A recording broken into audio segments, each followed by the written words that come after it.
messieurs, bonsoir. Bienvenue dans le dernier journal, tout ce qui fait la une de l'actualité. Rencontre entre le Premier ministre et ses collaborateurs, logement, filets sociaux, emploi des jeunes et l'autonomisation des femmes. On en cite et on en oublie autant de sujets qui étaient au cœur de cette giga réunion. Robert Begré-Mambé, en donnant les priorités de l'année en cours à ses collaborateurs, les invite à mettre en œuvre tout ce qu'il faut pour réussir cette mission. 65 milliards de francs CFA pour soutenir les projets des jeunes entreprises dans le cacao, un montant que met à disposition la Banque européenne d'investissement. Elle a signé un partenariat financier avec la Banque nationale d'investissement, la BNI. Cette enveloppe va permettre de mettre l'accent sur le développement durable et la lutte contre la déforestation. Suspension de la procédure disciplinaire engagée contre les syndicats meneurs de la grève d'octobre 2024. C'est l'annonce faite par la ministre d'État, ministre de la fonction publique. C'était lors d'une rencontre avec les centrales syndicales, une décision qui marque la volonté d'apaisement du climat social. Voilà pour le sommaire. Merci de choisir RTI 1 pour vous informer. On ouvre ce périple informationnel avec cette tradition au sommet de l'État. Il s'agit de la rencontre annuelle entre le Premier ministre et le personnel de la primature qui s'est tenue hier dans le jardin de la primature. Robert Begré-Mambé a engagé tous les corps administratifs à l'atteinte des défis fixés par le chef de l'État pour l'année 2025. Les chantiers sont nombreux avec des défis à combler. C'est ce que nous dit Franck Quadio. Une administration ivoirienne engagée pour l'atteinte des objectifs fixés par le chef de l'État pour l'année 2025 et intégrant les valeurs de la bonne gouvernance, c'est l'idée maîtresse découlant de cette rencontre, une tradition entre le Premier ministre et l'ensemble de ses collaborateurs à l'amorce de chaque année nouvelle. Comme vous ne cessez de le rappeler, il ne faut jamais se satisfaire de ce qui est fait et acquis. Il faut se remettre en cause pour s'améliorer continuellement. C'est pourquoi nous nous engageons avec encore plus de détermination et d'abnégation à fournir davantage d'efforts pour atteindre plus rapidement et plus efficacement les grands objectifs de l'année 2025 fixés par le président de la République, son Excellence M. Alassane Ouattara, dans son adresse à la Nation le 31 décembre 2024. Des défis entre autres autour de la modernisation des infrastructures et de l'agriculture, y compris l'industrialisation et le renforcement de la souveraineté alimentaire, la jeunesse et l'autonomisation des femmes, mais aussi la moralisation de la vie publique et sur le volet économique, la soutenabilité de la dette publique en vue de ramener le déficit budgétaire à 3% fin 2025, un travail d'équipe salué et encouragé par le locataire de la primature. Les efforts que nous avons consentis ensemble dans l'œuvre de construction de notre cher pays, sous la haute égide de son Excellence Monsieur le Président de la République, ont permis d'enregistrer des résultats très significatifs durant l'année qui vient de s'achever. En dépit de cette fructueuse année qui a renforcé les acquis socio-économiques depuis 2011, des défis restent encore importants vu l'ambition portée par le gouvernement à travers la vision 2030. Une vision dont la matérialisation est intégrée par le Premier ministre Robert Begré-Mambé qui en 2024 a présidé 34 conseils de gouvernement qui ont contribué à l'élaboration de 33 projets de loi. Un partenariat entre la Banque nationale d'investissement et la Banque européenne d'investissement pour financer le secteur du cacao en Côte d'Ivoire. L'accord porte sur 65 milliards de francs CFA destinés à soutenir les projets de jeunes entreprises du secteur. Ce financement porte également sur la mise en place d'un modèle durable axé sur la préservation des forêts et la lutte contre la déforestation. Ama Koné et Moussa Konaté. C'est un acte pour soutenir la filière cacao en Côte d'Ivoire. La Banque nationale d'investissement et la Banque européenne d'investissement unissent leurs forces.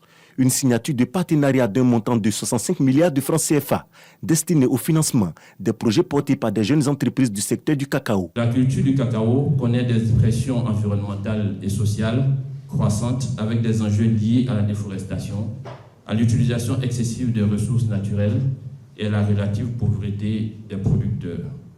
Le partenariat que notre institution célèbre aujourd'hui avec la BEI vise donc à encourager les acteurs du secteur du cacao à adopter des pratiques respectueuses de l'environnement, à promouvoir la certification durable et à garantir Un revenu équitable pour les producteurs. Au-delà du soutien financier, cette convention met également l'accent sur la préservation des forêts et la lutte contre la déforestation. Un engagement en faveur du développement durable. Ce partenariat témoigne de l'engagement commun de la BNI et de la BEI en faveur du développement économique de la Côte d'Ivoire et de notre désir de soutenir les PME et les ETI dans leur parcours vers la croissance et la prospérité. Il s'agit de la transaction la plus importante jamais réalisée par la BEI dans le secteur financier ivoirien. Et ça démontre à la fois le rôle clé de la BNI pour l'économie de Côte d'Ivoire, leader mondial dans la production de cacao durable, et l'ambition de la BEI de contribuer à la priorité européenne et nationale pour le cacao durable. Ce partenariat s'inscrit dans l'initiative pour un cacao durable de l'Union européenne qui promeut une production sans déforestation, la durabilité économique et la lutte contre le travail des enfants. Le cacao boosté par un financement, le secteur du coton et de l'anacarde en pleine recherche de solutions pour dynamiser la filière. Les acteurs du milieu sont en plein brainstorming pour la circonstance. Ils mènent en réflexion pendant les journées nationales du producteur dédiées aux deux spéculations.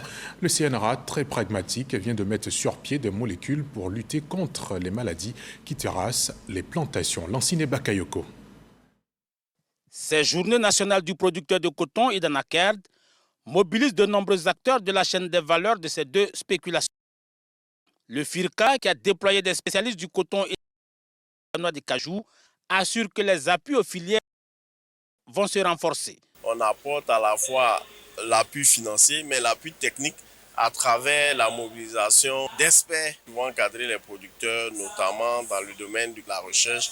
On mobilise des ressources justement pour mettre à la disposition des instituts de recherche comme le CNRA. Pour venir à bout de la maladie des jacides, qui a fortement ruiné la production ivoirienne de coton, quasiment de moitié, le CNRA affirme avoir trouvé une solution efficace. Nous avons pu trouver deux molécules qui ont permis de relever la filière coton. À partir de ces deux molécules-là, il y a eu beaucoup de combinaisons que les différentes firmes agropharmaceutiques ont pu faire pour pouvoir contenir Amarasca bigutula, qui est la nouvelle espèce de jacide qui fatigue nos parents producteurs. Au niveau de la noix de cajou, la Côte d'Ivoire tient ferme sa position de leader de la production mondiale. La bonne trajectoire se consolide avec près de 1 200 000 tonnes. Mais la transformation demeure le ventre mou de la filière, seulement 22% de la production nationale. Selon le programme de recherche dédié aux filières agricoles, les scientifiques sont aujourd'hui en capacité de fournir les équipements nécessaires à la transformation. À l'INPHB, nous sommes en train de mettre en place des procédés pour la conception des équipements pour pouvoir améliorer ces décorticages. Maintenant, au niveau de la transformation de la pomme, nous avons mis en place des procédés pour pouvoir valoriser toutes ces pommes-là. Lesquels permettront aux producteurs, au-delà du prix plancher de 425 francs le kilogramme fixé par le gouvernement, de prétendre à des prix reflétant la vraie valeur marchande de leur production. Ce prix aussi est lié à la qualité. Je pense plus les producteurs feront de la qualité, plus le prix ira vers le haut. Et je les encourage à produire des produits de qualité tout en respectant l'itinéraire technique et pour avoir un prix rémunérateur. À ces journées nationales du coton et de l'anacarde, les meilleurs acteurs ont reçu des médailles ainsi que des équipements agricoles. Des équipements agricoles offerts par le ministre d'État, ministre de l'Agriculture, du Développement rural, Kobena Kwasi Adjoumani. Agriculture et forêt sont complémentaires pour un développement durable et harmonieux. D'ici à 2030, la Côte d'Ivoire projette atteindre 20 millions d'hectares de couverts forestiers. 616 milliards de francs CFA, c'est le montant couvrant la stratégie de mise en œuvre de cet ambitieux projet. 65% de participation viendront du secteur privé. D'ailleurs, le ministre des Eaux et Forêts a rencontré le patronat ivoirien pour leur partager cette vision. C'était en présence de Franck Quadio et Vao Richard. Le défi de la restauration du couvert forestier ivoirien d'ici à 2030 au centre de cette rencontre à la maison du patronat. Les entreprises ivoiriennes sont invitées par le ministre des Eaux et Forêts à s'impliquer durablement dans la mise en œuvre de la stratégie de préservation, de réhabilitation et d'extension des forêts, l'ASPREF, qui mobilise pour la période 2019-2030 616 milliards de francs CFA, de 65% supportés par le secteur privé. Nous, on se déplace pour aller à Paris, pour aller à New York, à Washington, pour pouvoir voir les bailleurs. Mais le secteur privé qui est sur place on ne le consulte pas. Donc c'est pourquoi je suis venu voir le secteur privé en passant par leur fêtière, à l'effet de les associer. Et aussi, s'ils acceptent de venir prendre ces forêts en convention, ces conventions-là, une fois qu'ils sont en train de les mettre en place, eux, ils vont gagner et puis l'État va gagner. C'est donc un partenariat gagnant et les patrons ivoiriens sont engagés à multiplier les axes de collaboration. Déjà en filigrane, un comité paritaire pour finaliser les points de convergence. Un comité qui va regrouper les deux parties et qui permettra d'approfondir les échanges. Ça va être à une autre occasion pour nous aider à sensibiliser nos membres et les amener à s'intéresser à ce qui se fait dans le cadre des eaux et forêts. Et justement, il y a bien des avancées. La régression de la déforestation est de plus en plus une réalité. On est passé de 275 000 hectares en 2000 à 26 000 hectares de pertes aujourd'hui. L'objectif final pour 2030 est zéro déforestation. C'est une rencontre qui a redonné le sourire aux différentes parties prenantes. Plus de procédures disciplinaires engagées contre les syndicats meneurs de la grève d'octobre 2024. C'est la bonne nouvelle annoncée par la ministre d'État, ministre de la fonction publique, lors d'une rencontre avec les centrales syndicales, réunion à laquelle a participé notre reporter Malika Koulibaly. Une bouffée d'oxygène à nouveau pour le monde syndical de la fonction publique après une rencontre avec la ministre de tutelle Anne-Désirée Ouloto. C'est la suspension du processus disciplinaire engagé contre les syndicats meneurs de la grève d'octobre 2024. En revanche, la ministre d'État, ministre de la fonction publique et de la modernisation de l'administration, Anne-Désirée Ouloto, appelle à la préservation d'un climat social apaisé après présentation d'un point de la mise en œuvre des accords avec les syndicats. Chacun devra donc jouer sa part pour que le climat soit apaisé. Parce que aucun désordre ne profitera à vos revendications, aucun désordre. C'est en toute sérénité que nous pourrons continuer donc d'avancer. Cette rencontre, occasion pour Anne-Désirée Ouloto d'inviter les syndicats à un renforcement de la collaboration avec le gouvernement, mais également à privilégier la négociation et le dialogue pour l'amélioration des conditions de vie et de travail. Je voudrais vous inviter à demeurer à la table de négociation, à la table de dialogue, pour que, quel que soit le cas de figure, quelles que soient les difficultés, les pressions, nous ayons recours au dialogue, rien qu'au dialogue. Pour rappel, le gouvernement, à l'issue d'un conseil des ministres du 30 octobre 2024, a suspendu le salaire de 26 meneurs principaux de la grève, observé du 15 au 17 octobre par certains syndicats de la fonction publique. D'autres grévistes avaient de plus subi une retenue sur salaire équivalent aux 3 jours de grève. Et cette actualité maison avec Fréquence 2, seconde radio du groupe RTI qui lance sa caravane de promotion de l'excellence, tournée radiophonique au travers de l'émission Fréquence 2 dans mon école. Ce sont 10 établissements, 10 pays qui seront visités. C'est une façon de célébrer les meilleurs élèves tout en incitant à la culture du mérite. Khalil Diomandé. La caravane de promotion de l'excellence en milieu scolaire Fréquence 2 dans mon école démarre le 22 janvier 2025 au lycée moderne Dominique Ouattara de Kong. Le but reste le même, mettre en lumière les élèves les plus brillants, galvaniser leurs condisciples à leur emboîter le pas et surtout prêter main forte aux jeunes méritants en situation de difficulté financière. C'est une caravane ludo-éducative qui nous permet en fait de donner la parole aux élèves, de mettre en avant leurs talents et de faire naître des vocations. Nous allons mettre en avant ces élèves qui ont de très bons résultats scolaires malgré ce que la vie leur impose et nous allons essayer de leur apporter un minimum de réconfort avec les partenaires qui nous accompagnent. Nous irons à Dabakala, nous irons à Tanda, à San Pedro. Au total, 10 écoles qui vont nous recevoir pour cette caravane de l'excellence. En tant que ministère de l'Emploi et de la Protection sociale, Depuis 2021, nous accompagnons les enfants pendant la rentrée au niveau des kits scolaires, au niveau de la scolarité, au niveau des ordinateurs et autres. Et nous restions en contact avec ces enfants-là pour le suivi de leur scolarité. Les établissements hôtes de la 6e caravane sont enthousiastes de l'accueillir. C'est pour nous une occasion, une aubaine pour promouvoir des valeurs et surtout envoyer nos élèves à s'épanouir sainement. C'est une émission très instructive et ça m'incite à redoubler d'efforts pour être le premier à l'école. Pour la 6e saison de Fréquence 2 dans mon école, un prix de reconnaissance sera décerné au personnel d'encadrement des établissements publics. Présenté par Yann Baou, l'émission est à suivre tous les dimanches de 15h à 17h sur les antennes de Fréquence 2 à compter du 26 janvier. Fréquence 2 que vous pouvez suivre partout en Côte d'Ivoire et particulièrement dans le sud-ouest du pays. Dans cette zone, la voie Grand Bérébi Tabou est en plein reprofilage, initiative à mettre au compte de la société de caoutchouc de Grand Bérébi à la grande joie des usagers. Le constat de Sam Conan.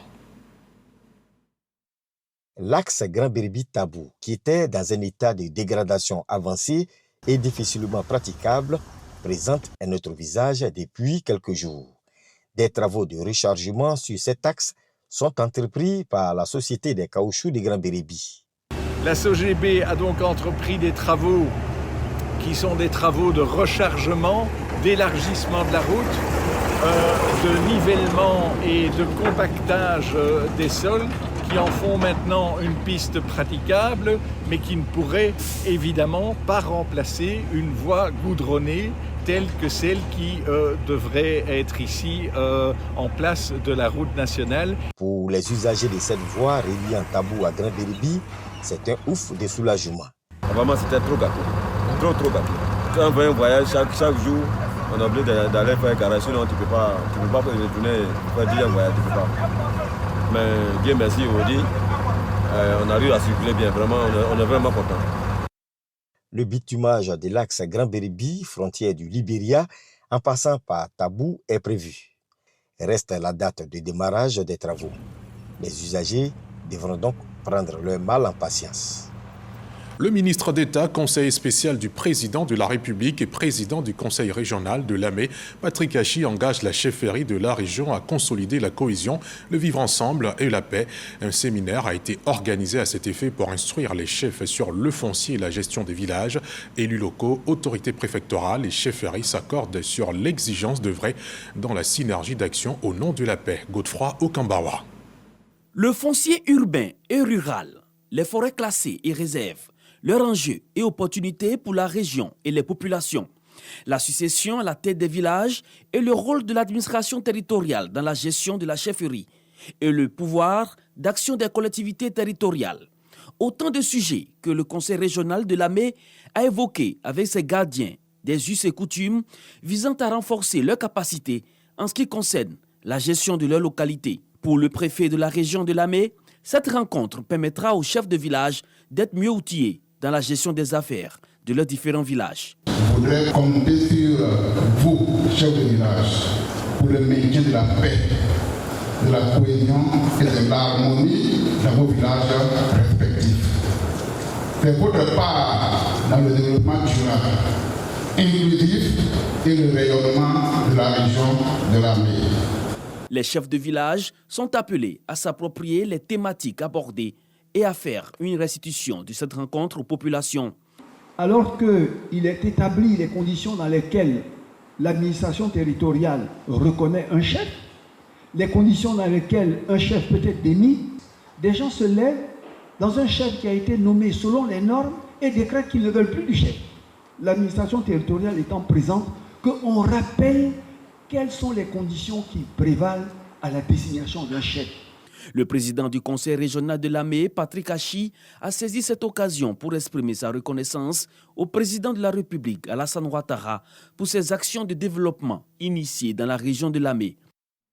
Dans l'actualité politique, l'Union des femmes du RHDP a tenu une réunion à Anyama. Elles ont réaffirmé leur soutien au président de la République pour l'élection présidentielle de 2025. Valeurs de paix et de solidarité sont le leitmotiv qui guide leurs actions. Récit de cette rencontre avec Ahmed Traoré. L'Union des femmes du RHDP choisit Anyama, la cité de la Kola, pour dire oui à la candidature du président Alassane Ouattara à l'élection présidentielle d'octobre prochain. Allez dire au président Alassane Ouattara que nous, les femmes de Côte d'Ivoire, c'est lui on connaît. Quand il a pris les rênes de notre cher pays, nous étions en genoux. Mais aujourd'hui, grâce à sa vision et à son amour pour la Côte d'Ivoire, nous nous levons, tête haute, à la face du monde. Alassane Ouattara, c'est l'homme de la rédemption nationale, le bâtisseur infatigable, celui qui transforme les rêves en réalité tangible. Et pour joindre l'acte à la parole, elle s'engage à mener des actions concrètes sur le terrain. Ce, pour assurer la réélection de leur champion dès le premier tour. À partir d'Anyama, pour l'année 2025, nous n'allons plus dormir. Nous n'allons plus dormir. Nous allons nous lever, sillonner toute la Côte d'Ivoire, parler de notre candidat. Personne d'autre ne choisira notre candidat à notre place. Et notre candidat, c'est le président Alassane.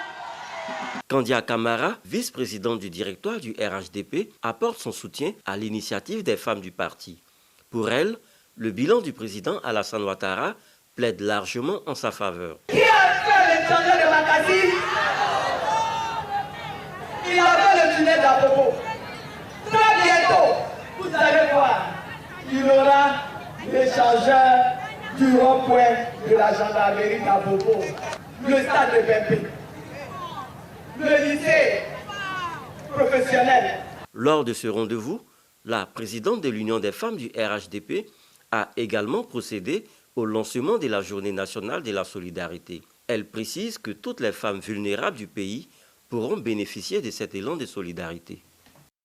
CAP 2025, c'est ce mouvement politique de jeunesse de Lakota. Il est engagé pour le triomphe du RHDP à la prochaine échéance électorale.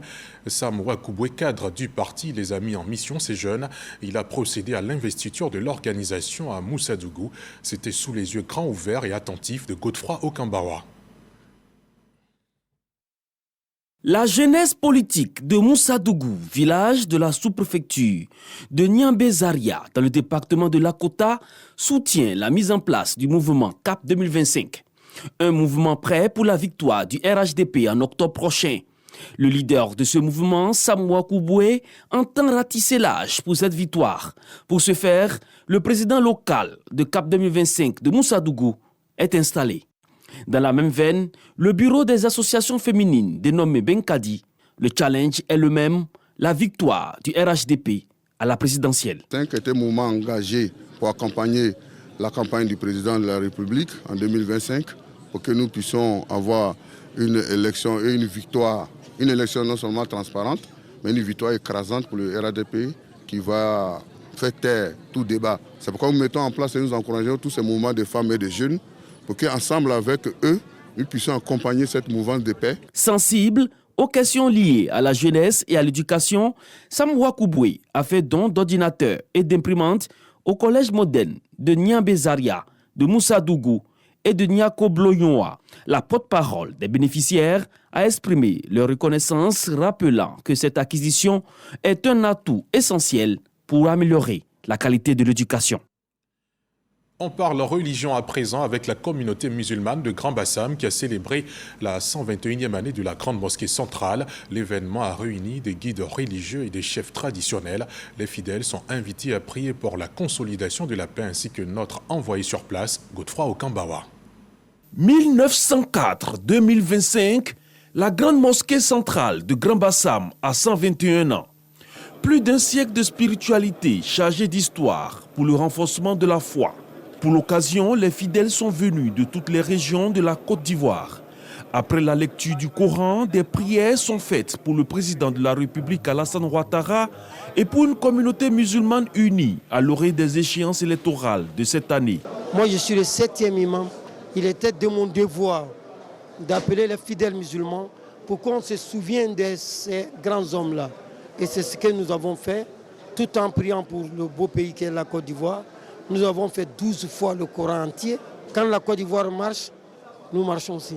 Entouré des cadres de la région du Sud Comoé et de l'ambassadeur de France en Côte d'Ivoire, Claude Saï, représentant Fidel Sarasoro, ministre directeur du cabinet du président de la République, a rendu un hommage aux imams qui ont dirigé cette mosquée avant d'inviter les fidèles à prier pour la consolidation de la paix et de la cohésion sociale. Ici, chrétiens, musulmans ont partagé ce moment, cette célébration, 121 ans. Pour la France, c'était important parce qu'il y a quand même une histoire très particulière entre non seulement la France et la Côte d'Ivoire, mais entre la France et Grand Bassam. Je souhaite que de ce lieu-là réjaillissent des bénédictions afin que le pays tout entier puisse continuer l'œuvre que le président Alassane Ouattara, président de la République de la Côte d'Ivoire, est en train d'entreprendre pour cette Côte d'Ivoire moderne et développée. De Yacouba Ndiaye, premier imam principal de cette mosquée, à Ibrahim Ndiaye, l'actuel guide de cette communauté, ce sont plusieurs générations de fidèles qui ont été édifiés. Le président de la République, Alassane Ouattara, a fait don de 2 véhicules, l'un à l'imam central et l'autre au président de la communauté musulmane du Grand Nord, de Grand Bassam. À cela s'ajoute une contribution financière de 20 millions de francs CFA à cette communauté pour le rayonnement de l'islam, une religion de paix et d'amour. On clôt l'actualité nationale avec cette cérémonie de dédicace de 12 ouvrages de professeurs d'université. Elle s'est déroulée ce vendredi 17 janvier à l'université Félix Houphouët-Boigny de Cocody. Initié par les éditions Balafon, cet événement a réuni auteurs et passionnés de littérature autour d'une même flamme, celle de la connaissance et du partage. Yves Niazalé, Davis Oyo et Audrey témoins au nom. 12 ouvrages, 12 auteurs et une seule passion, celle de l'écriture. Ces œuvres littéraires sont mises à l'honneur à cette cérémonie de dédicace initiée par les nouvelles éditions Balafon. Je me suis intéressé à un domaine pour trouver une voie ou des voies qui soient plus adaptées à notre façon de voir, à notre façon de vivre. Les limites du rationalisme scientifique en matière politique, c'est que pour analyser ces deux espaces, il y a ce qu'on appelle la nature et de l'autre côté, les sciences qui s'intéressent aux sociopolitiques. Pour les initiateurs, l'objectif de cette cérémonie dépasse la simple présentation des ouvrages. Nous avons fait des dédicaces individuelles et on s'est rendu compte que le nombre grandissant, qu'il était important de trouver un cadre pour pouvoir faire cette dédicace groupée qui non seulement permet de présenter ces écrits importants à la communauté universitaire,